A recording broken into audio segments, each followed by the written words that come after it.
향기로 연결된 사람들 일부. 오후의 햇살은 늘 그렇듯 원예교실의 창을 비스듬히 넘어왔다. 그 빛은 공중에 부유하는 미세한 흙먼지 입자를 황금처럼 빛나게 했고, 벽 선반에 층층이 놓인 동양난 화분들의 윤기나는 잎사귀 위로 잔잔하게 부서졌다.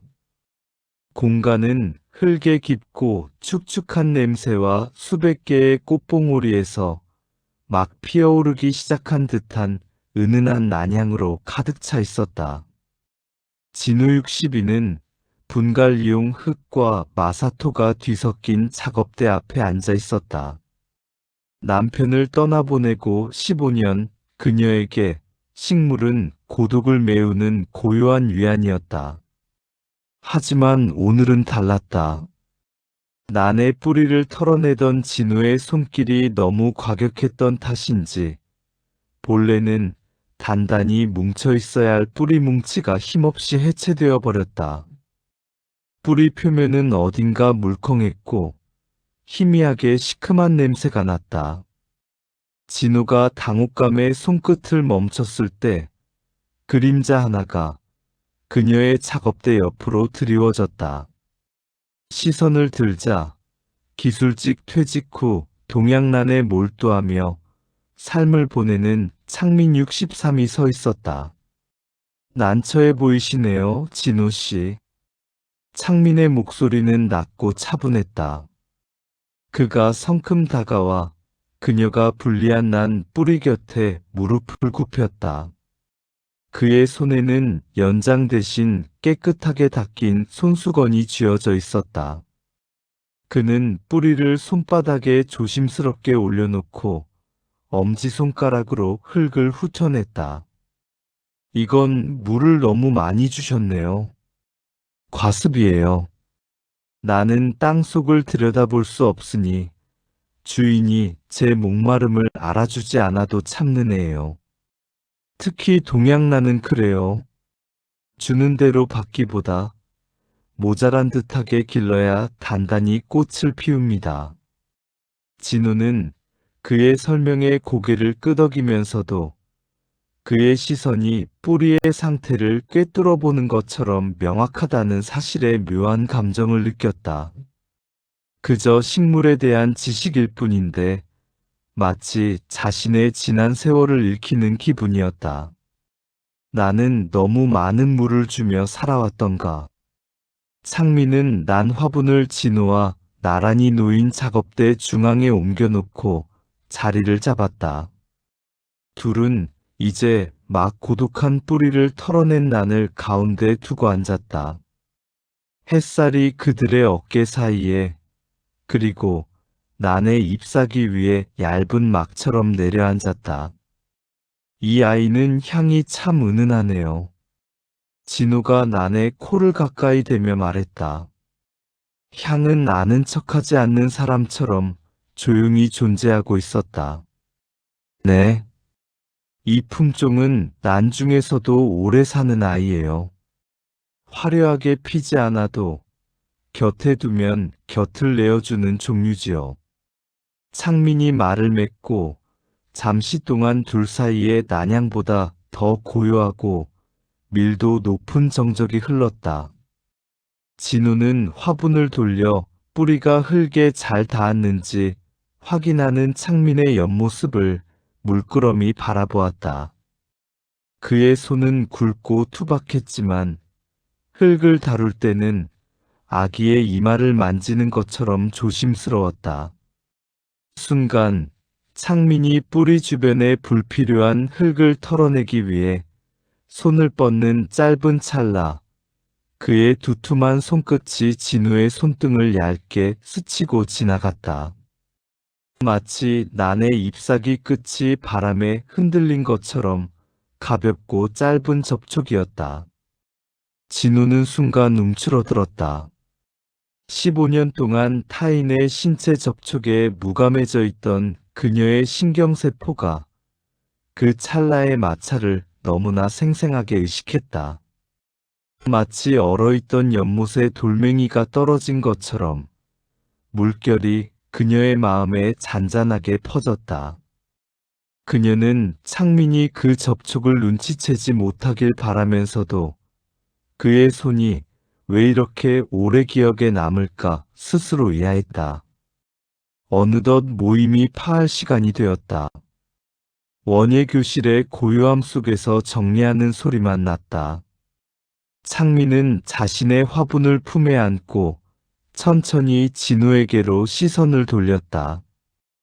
햇살은 이미 창문을 넘어갔지만 그들의 주변은 여전히 환한 듯했다. 오늘 제가 너무 폐를 끼쳤어요. 진우가 멋쩍게 웃었다. 아닙니다.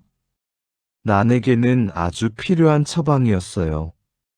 창민이 미소 지었다. 그의 눈빛은 뿌리의 상태를 읽을 때만큼이나 단단하고 명확했다. 그가 낮은 목소리로 물었다.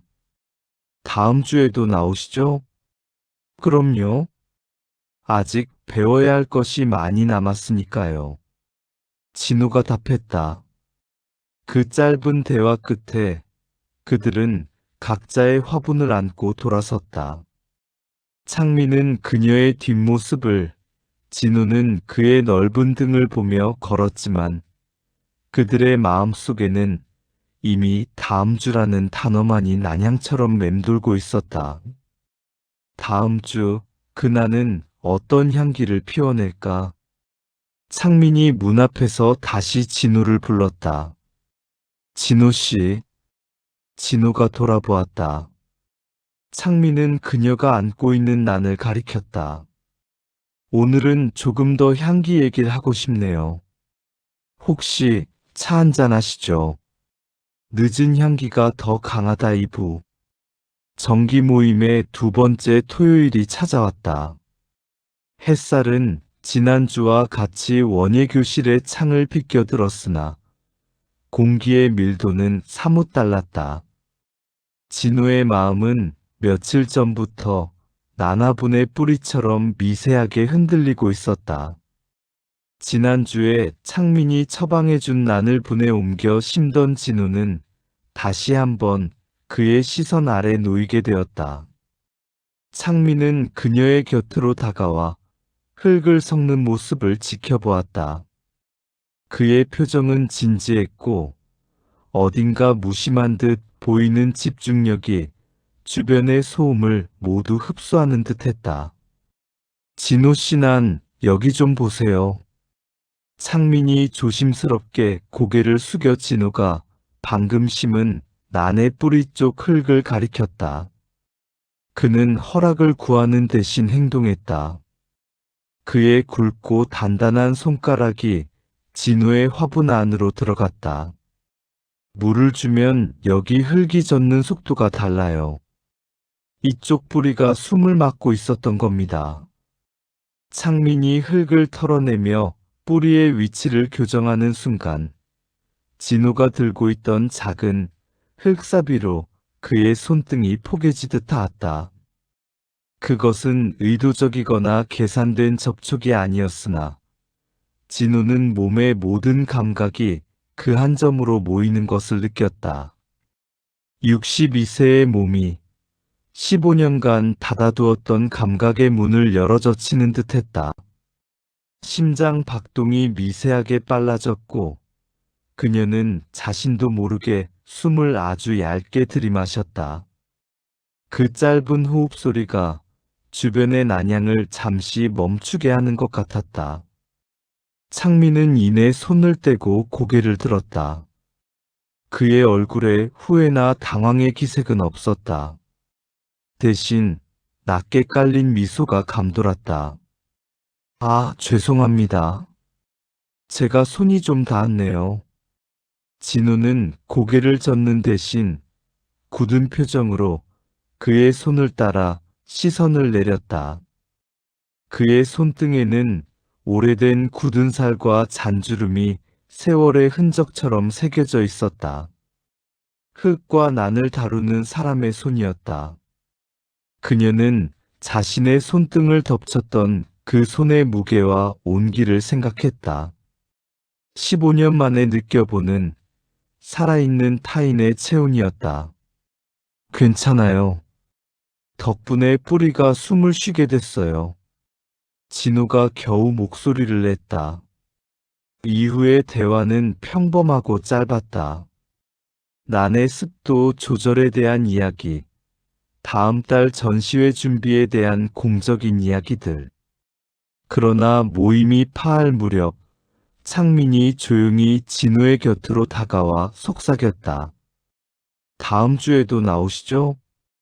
그의 질문은 더 이상 난 동호회에 대한 확인이 아니었다. 그것은 미래를 향한 혹은 다음 만남을 향한 은밀한 제안이었다.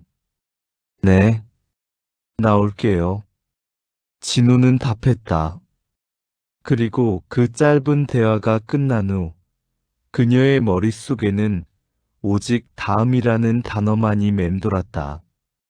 흙냄새, 난향, 그리고 그의 손이 닿았던 피부의 감각이 뒤섞여 일주일이라는 시간을 길게 늘여놓았다. 그녀의 삶이 다시 기다림이라는 방향성을 갖게 된 것이었다. 그들의 세 번째 만남은 난 동호회 교실 밖 근처의 작은 카페에서 이루어졌다. 창민이 먼저 지난주 모임 후 문자로 난에 좋은 커피가 있다며 제안했고 진우는 망설임 없이 수락했다. 카페는 갓 볶은 커피 원두의 깊은 향으로 가득했다. 테이블 위에는 난향 대신 진하게 내린 커피잔 2개가 놓였다. 창민이 직접 그녀에게 잔을 밀어주며 나직하게 말했다. 자, 진우 씨. 진우는 잔을 들다 손을 멈췄다. 창민이 그녀의 이름을 온전히 편안하게 부르는 것이 낯설었다. 이름을 부르시네요. 진우의 목소리는 미세하게 떨렸다. 어색함이 아닌 낯선 기대감 때문이었다. 창민은 태연하게 웃었다. 아, 혹시 부담스러우셨다면 공식적인 장소가 아니라서요. 불러도 될까요? 네, 좋아요. 저도 창민 씨라고 부를게요. 서로의 이름을 부르기로 한 그 짧은 순간, 두 사람은 공적인 동호회 회원이라는 경계를 넘어섰다. 커피의 깊은 향이 그들의 사이를 부드럽게 감쌌다. 대화는 난에 대한 이야기로 시작했지만 오래가지 못했다. 이미 그들의 시선 속에는 난의 색깔보다 더 선명한 무언가가 피어나고 있었기 때문이다. 창민이 먼저 테이블 위에 손을 얹으며 말했다. 그의 손은 커피잔의 따뜻한 온기에 젖어 있었다. 이상하죠. 저는 정년퇴직하고 이렇게 꽃이나 만지면서 하루를 보내는 게 맞는다고 생각했어요. 조용하고 잔잔하게. 그런데 난 얘기를 하다가 진우 씨를 만나니 사람이 좋아질 수도 있네요. 진우는 그의 솔직한 고백에 당황하지 않았다. 오히려 그녀 안에 갇혀있던 고독의 물이 바깥으로 흘러나오는 듯한 해방감을 느꼈다. 저도 그래요, 창민 씨. 이런 감정은 이미 모든 걸 겪어본 나이에는 다시는 찾아오지 않을 거라고 생각했는데, 아닌가 봐요. 그들은 서로에게서 다시 살아나는 느낌을 받았다. 과거의 상실과 고독 속에서 잔잔히 숨만 쉬고 있던 그들의 삶에 창민과 진우라는 새로운 계절이 도래한 것이다. 창민이 천천히 몸을 앞으로 숙였다. 그의 눈빛은 흔들림 없이 진우를 향했다. 꽃은 향으로 기억된대요. 그 향이 꽃이 진 후에도 잊히지 않게 하죠. 그럼 사람은 뭐로 기억될까요? 진우는 잠시 숨을 멈추고 생각했다. 삶의 수많은 잔향들 속에서 그녀에게 가장 강렬하게 남아있는 감각은 무엇일까? 손길 아닐까요? 진우가 답했다. 어떤 손길이었는지 그 짧은 다음이 주는 온기. 그게 가장 오래 남지 않겠어요? 그녀의 말이 끝나자 창민은 주저없이 테이블 위로 자신의 손등을 내밀었다. 진우는 숨을 들이마시며 망설이다. 자신의 손등을 그의 손등에 아주 짧게 맞닿게 했다. 가벼웠지만 그 어떤 껴안음보다 더 강렬한 감각 교류였다. 두 사람은 그 짧은 접촉의 순간 난 화분에 물이 스며들듯 서로의 마음에 침투하며 조용히 웃었다. 이미 마음의 경계는 무너지고 있었다. 며칠 뒤 비가 내리는 저녁이었다. 창민이 먼저 진우에게 전화를 걸어 오늘 난에 물을 줘야 하는데 진우 씨 난 뿌리가 과습이었던 걸 다시 한번 같이 보고 싶다며 그의 집 베란다로 초대를 했다. 진우는 잠시 망설였다. 평생의 경계와 관습이 아니 지금은 아닌 것 같아라고 속삭였다. 하지만 창민이 그래요. 배워둘게요. 라는 그녀의 지난번 대답을 떠올리자 그녀는 찰나의 망설임을 접고 창민의 집으로 향했다. 나는 이제 너무 많은 것을 망설일 만큼 시간이 많은 사람이 아니니까. 창민의 베란다는 예상대로 수십 개의 동양난 화분들로 가득 차 있었다. 은은한 조명 아래 잎사귀들은 빗물에 젖어 더욱 짙은 녹색을 띠고 있었다. 창밖으로는 저녁 비가 끊임없이 낙하하는 소리가 들려왔다. 창민은 진우에게 난에 물을 주는 저면 관수법을 시연하기 위해 커다란 화분 하나를 들어 올렸다. 묵직한 난 화분을 옮기던 중 그는 잠깐 균형을 잃고 허리를 살짝 삐끗하며 낮은 신음소리를 냈다. 아!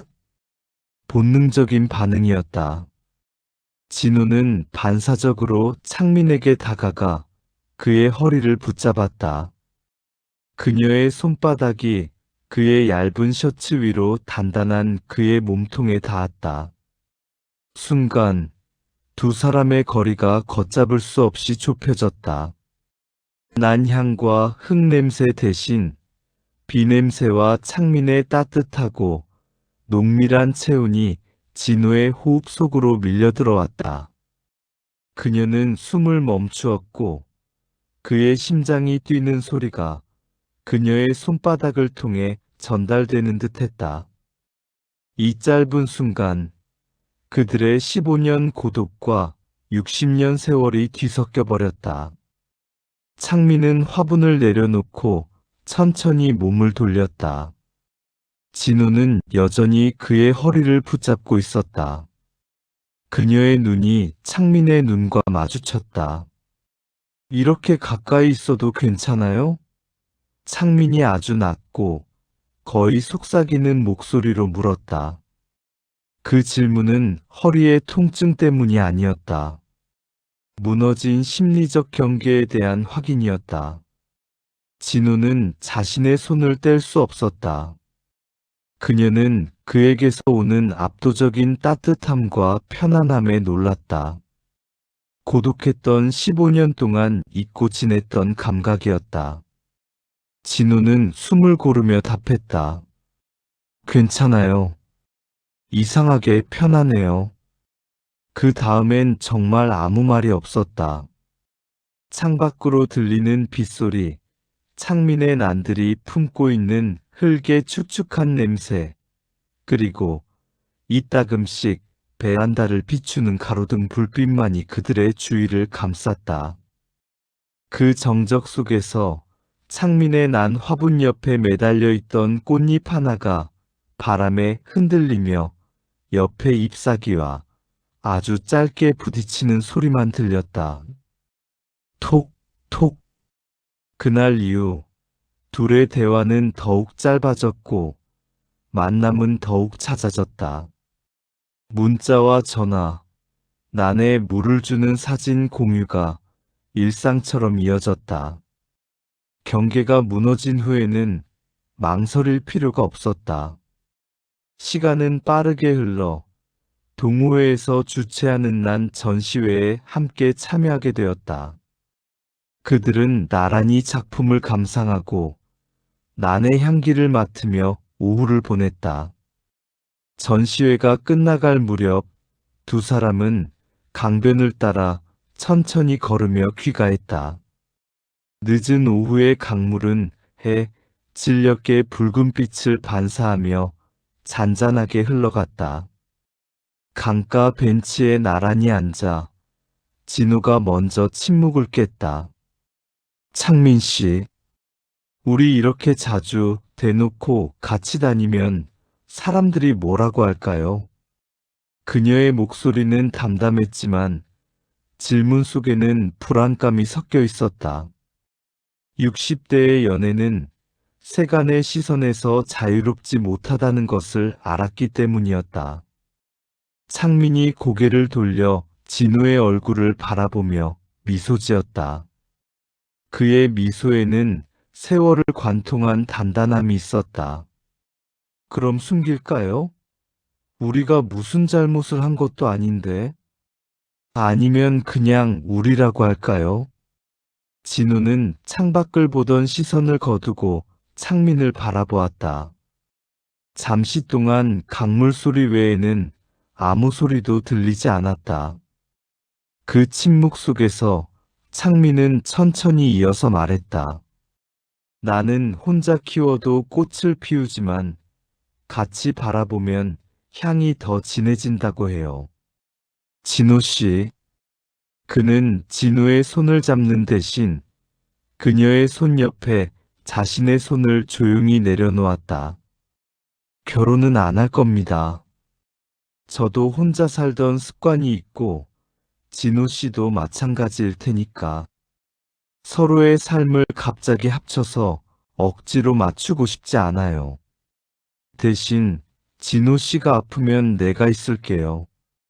내가 아프면 진우 씨가 와주면 좋겠어요.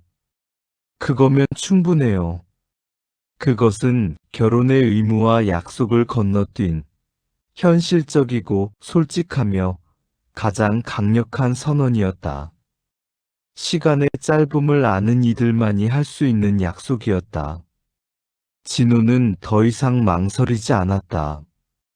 그녀는 창밖을 보던 시선을 거두고 자신의 손을 움직여 그의 손을 맞잡았다.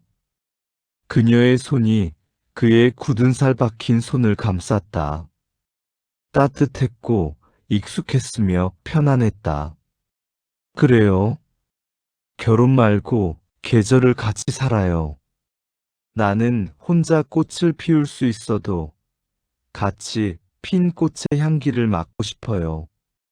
그들의 손이 맞잡아졌을 때 늦은 오후의 햇살이 강물 위에서 마지막으로 빛을 터뜨리며 그들을 비추었다. 두 사람은 서로의 나이와 삶의 무게를 이해했기에 감정의 속도를 숨기지 않았다.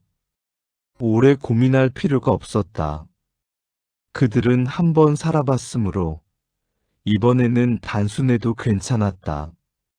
난향이 진해지는 계절, 우리는 그렇게 서로의 곁을 약속했다. 늦은 향기가 더 강하다 3부. 봄의 향기가 여름의 농밀한 녹음으로 넘어가는 계절이었다. 창민과 진우가 계절을 같이 살자고 약속한 지 몇 달이 흘렀다. 그들의 만남은 이제 일상이 되었지만 그 일상은 조용하고 비밀스러웠다. 세상에는 여전히 그들의 관계를 알지 못하는 사람들이 더 많았다. 그러나 그들에게는 중요하지 않았다. 서로의 존재가 있기에 하루의 고독이 버텨진다는 확신이 깊어졌기 때문이었다. 진우는 최근 들어 자주 웃었다. 이전의 미소는 잃어버린 계절을 회상하는 듯 쓸쓸했지만 지금의 미소는 앞으로 다가올 계절을 기대하는 듯 생기로 가득했다. 어느 날 저녁 딸이 그녀의 얼굴을 유심히 살폈다. 엄마, 요즘 얼굴이 달라졌어요. 누가 옆에 있나 봐요? 직설적인 질문에 진우는 말문이 막혔다. 누가 옆에 있냐는 질문은 세상의 기준으로 결혼할 사람이 있냐는 질문과 같았기 때문이다. 진우는 애써 부정하거나 설명하지 않았다. 그저 딸의 질문에 대답 대신 미소만 지었다. 그 미소는 부인도 긍정도 아닌 나만의 행복이 생겼다는 조용한 선언이었다. 창민 역시 마찬가지였다. 그의 아들 생일날 아들은 아버지에게 함께 저녁 식사를 하자고 했지만 창민은 난 동호회 모임이 있다며 불참했다. 그는 아들에게 거짓말을 하지 않았으나 진실의 일부만을 말했을 뿐이었다. 전화를 끊은 창민은 깊은 숨을 쉬었다. 이 나이의 사랑은 때로 자식들의 이해를 구하는 일보다 자신의 행복을 지키는 일에 더 큰 용기가 필요했다. 이젠 나를 이해해 줄 때가 됐지. 그는 그렇게 중얼거리며 낡은 습관처럼 담담히 넘겼다. 결혼과 가족이라는 공식적인 틀을 벗어나 오롯이 개인으로서의 삶을 선택한 대가였다. 사계절이 지나가는 동안 진우의 난 화부는 훨씬 건강해져 있었다. 창민의 도움과 진우의 애정 속에 나는 처음에 연약한 뿌리를 극복하고 활짝 꽃봉오리를 터뜨렸다. 흰 꽃잎에는 싱그러운 녹색 줄무늬가 선명했고 향기는 교실 전체를 은은하게 채웠다. 창민이 활짝 핀 난을 물끄러미 바라보았다. 난이 참 끈질기죠? 죽을 줄 알았는데. 진호 씨가 너무 많은 물을 주려 했더니 제가 와서 모자란 듯하게 기르는 법을 가르쳐 줬잖아요. 그의 말은 난 이야기인 동시에 두 사람의 관계 이야기였다. 네. 처음엔 제가 너무 외로워서 뭘 자꾸 채우려 했나 봐요. 과했죠. 진호가 웃으며 답했다. 창민이 화분을 들고 진호에게 내밀었다. 이제부터는 이난처럼 진호 씨 인생도 물 주는 날도 흙을 털어 분갈이하는 날도 같이 하죠. 옆에 이 사람이 있다는 거 잊지 마세요. 진호는 난을 받아 품에 안았다. 이 꽃은 이제 그들의 곁을 약속하는 증거와도 같았다. 그럼 우리 집에도 난 하나 드리죠, 창민 씨. 이 향기가 멈추지 않고 계속 이어지게.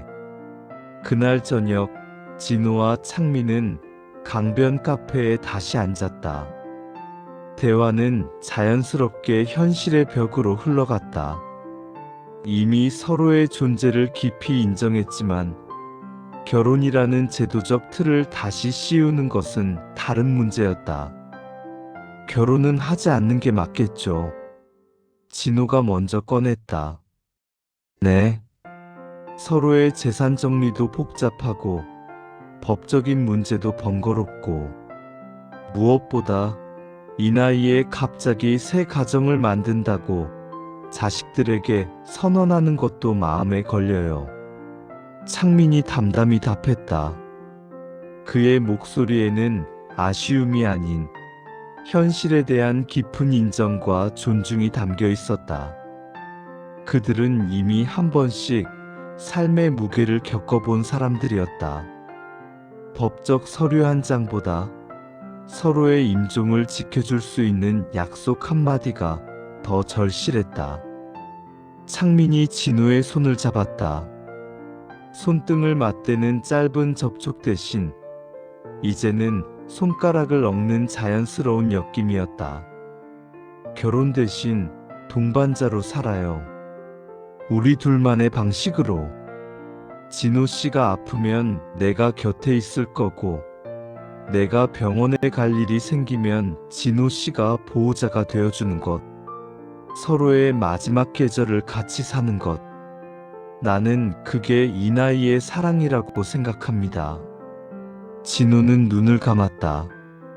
마지막 계절이라는 말이 슬프지 않았다. 오히려 평생의 고독을 짊어지고 걷던 길의 끝에서 마침내 손잡고 같이 걸을 사람을 찾았다는 안도감이었다. 그래요, 창민 씨. 동반자. 같은 계절을 고르죠. 며칠 후, 진우의 거실에 창민이 새로 사다 준 작은 동양난 화분이 놓였다. 창민이 직접 분갈이를 도와주며 물을 줄 때, 진우는 그 곁에 서서 그 모습을 바라보았다. 창민의 손은 여전히 투박했지만 물을 주는 손길은 정성스러웠다. 창밖의 밝은 빛이 유리창을 통과하며 거실 바닥에 긴 그림자를 만들었다. 창민이 난에 물을 주기 위해 허리를 숙이는 순간 그의 옆에 서 있던 진우의 손이 그의 어깨에 자연스럽게 얹어졌다. 힘을 주어 누르는 것이 아니라 그저 여기 내가 있다고 알리는 듯한 가벼운 닿음이었다. 늦가을에 피는 난의 향기는 짧았지만 깊었다. 그 향이 방 안을 채웠다. 진우는 문득 깨달았다. 이제 그녀의 하루를 지탱하는 것은 더 이상 난의 향기가 아니었다. 이제는 향이 아니라 사람이 내 하루를 살게 했다. 늦은 향기가 더 강하다는 것을 우리는 서로를 통해 알았다.